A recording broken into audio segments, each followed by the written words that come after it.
Shoutout. Sa mga...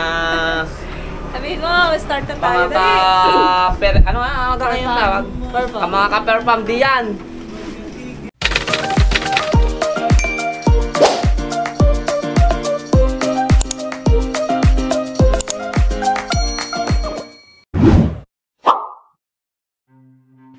Hey guys! So, good morning for today's video. Maglilinis tayo. I-makeover natin ang bahay ng aking parents. So, unahin natin muna itong living area. Receiving area. So, kita nyo naman ang hitsura ng aming receiving area. Punong-puno ng sapatos ni Mudra. Okay, ayan. Pagpasok nyo pa lang, kita mo na agad ang lahat ng sapatos na para bang binibenta. So, tatanggalin natin yan. Aayusin natin itong receiving area na to since lagi na dito ngayong maraming tao kasi nga maraming nag-visit sa tatay. So, aayusin natin at kailangang i-refresh natin ang area na to. So, tingnan niyo guys kung paano natin gagawin to with the help of ng aking mga kapatid, ng aking mga tita, at marami pang iba. So, this time, eto na.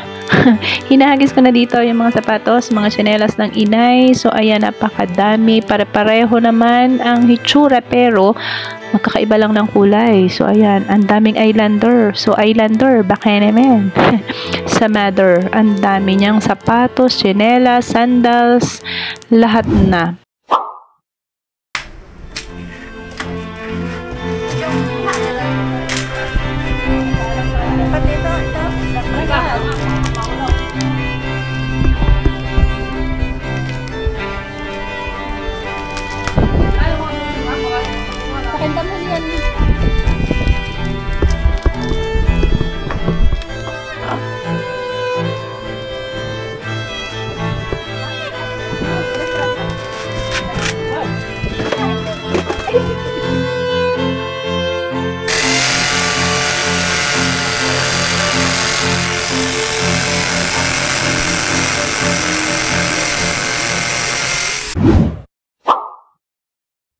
So, gabi na to, dito pa lang kami mag-start ng pagpipintura. So, mag-start kami dito sa may area na to. Actually, mas pinili ko na gabi kasi nga, inayos pa namin, nagtanggal kami nung lahat ng mga nakalagay dyan. So, makikita nyo dyan na dati siyang color gray, maitim siya yung area na yan. Tapos, yan, pigtag-pigta siya. So, i-color ko siya ng tulips. Okay.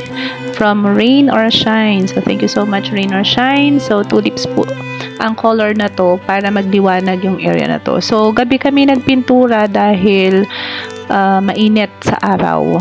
Bukod dun sa tinapos pa namin yung pagtatanggal ng mga nakalagay dyan. So, shout out sa aking tita, Tita Unday, sa pagtulong sa akin dito. Tsaka, syempre, ang Kuya Rodel, saka si Ichi, ang mother. So, ayan. Kalibok na dyan. Super dami. Tingnan niyo later guys kung paano namin ginawa to. As in, sobrang sakit ng aking braso dyan dahil ang dami naming inayos talaga ng mga pintura dito sa area na to. Hey, shoutout din pala kay Ella. So, ayan, ang dami niya mga piniturahan din diyan. Tinulungan niya ako.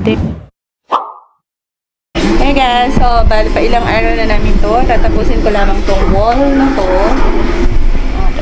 Then, for final touch. So, second day na to.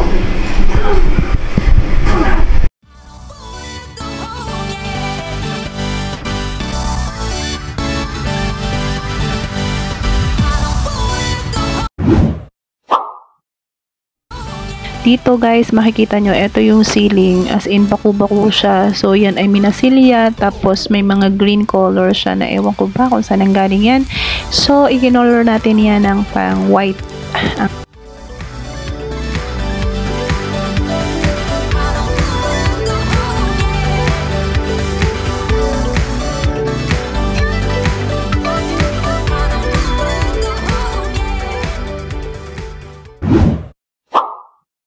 Wala.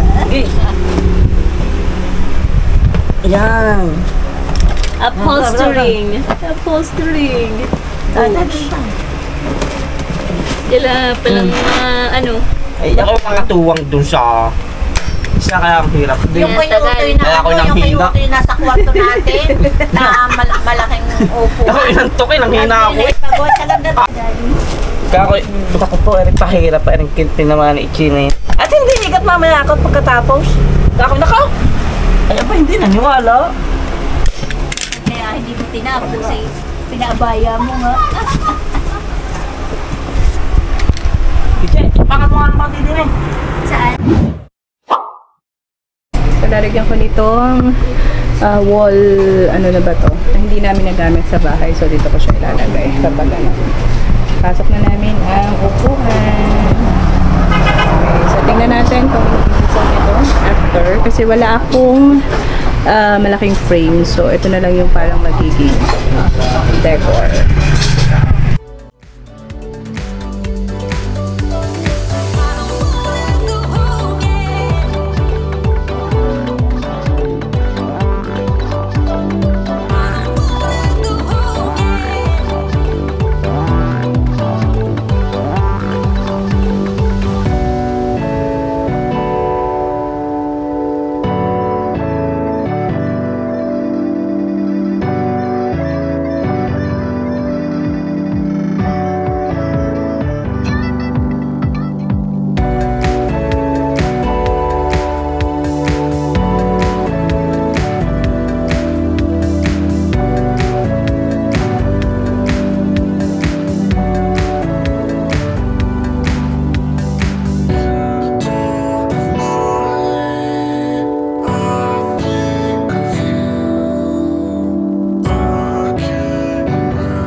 So guys, so eto na yung review ng aming receiving area. Okay, so ayan. So maaliwalas na siyang tingnan from here. Pagpasok, makakalinis na yan. Okay, dun sa part na yun, dito yung kwarto ng tatay na inayos din namin. So yan. So that's good. Okay, so guys, eto na yung aming, ayan, eto na yung natapos ko na receiving area namin. So, before makikita nyo dyan, yan yung mga siliyad na, may mga green, tapos iba't iba mga color. So, nilagyan ko siya dito, na tong wall PVC na to. Pinakukot ko to sa Batangas para ilagay siya dito kasi before, makita nyo naman, yung before niya, makalagay dyan yung sapatos ng inay. So, eto na siya ngayon. Piniturahan na rin yung ceiling. Then, kinabitan namin siya ng bagong curtain.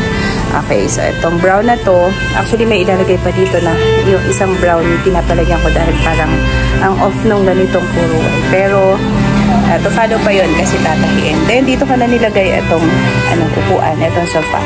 Ito, ginawa din lang ito. At pinalitan yung foam nagawa ng bago. Hindi na rin ang nag-upholster niyan. So, ayan na yung itsura niya. Dito may ilalagay pa kaming plan. Hindi ko pa lang na papasanan sa ina dahil siya yung pwedeng mag-ano at ako ay hindi magaling sa paglagay ng mga halaman. So, ayan. Tapos, ito, yung wheelchair ng father. Ito yung may ginawa lang din to ng kuya naman. Improvise to kasi ito yung may taasan ng kanyang paa para pag hinihikat siya. So, ayan. Kaya yung itsura. O, diba? Ang linis niyang tingnan ngayon, maaliwalas. Kasi walang masyadong mga gamit. Tinanggal ko na ibang mga gamit. And this is it. Ayan. Maganda na siya sa paningin. Diba? Okay. So, ito ay receiving area, yung pagpasok dito. Since marami lagi kasing bumibisita, so inuna ko talaga to na ayusin. So parang presentable naman siya kapag kami mga dumating na tao. Tsaka dito rin minsan sila nagsasama-sama kapag may service, field service. Oh, mas may isang electric fan lang doon.